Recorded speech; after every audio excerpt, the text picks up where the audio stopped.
Here we are live at the 360 Vegas studios with this edition of School Police Talk. You might know the gentleman on the right, but you don't know the lady on the left. So, ma'am, please introduce us and tell us what it is that you do. Hi, my name is Jennifer Gruby. I'm the CCSD Safe Routes to School Coordinator. So we operate an educational-based program to teach students K through 12 about traffic safety. And you, sir, what is your name and tell us what it is that you do? Lieutenant Brian Zink. I'm the Operations Lieutenant for our Region 3, and I'm also the Public Information Officer for the School District Police Department, as well as our Community Relations Supervisor. Identifying those e-motorcycles or those they're actually mopeds that are being brought to campus that shouldn't be on the streets at all. So they're not street legal, they definitely shouldn't be on campuses. So, and the easiest way is to take a look at it and see if you can spin it. If it has pedals or not, functional pedals, then okay. It could be classified as an e-bike. Now it's probably a class 3, but it still would be considered a bicycle. Where if it has pegs and there's no movement at all. Some of them you can put bike pedals on so it can resemble a bike, but if it's not moving and they're just pegs, they're not going over 750 watts, right? And again, we're not all experts when we go and look at these devices, so it can take some time.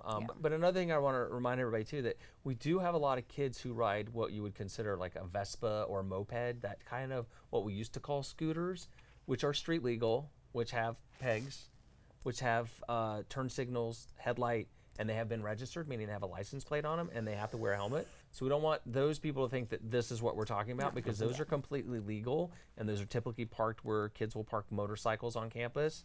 We're talking about things that are e-bikes, bicycles, the stand-up scooters, and then the electric motorcycles that are typically parked in our bike racks. We have a lot of kids that will get on the bike paths when there's families out riding their bicycles, and they're zipping around, making it unsafe for everyone, making pedestrians crash.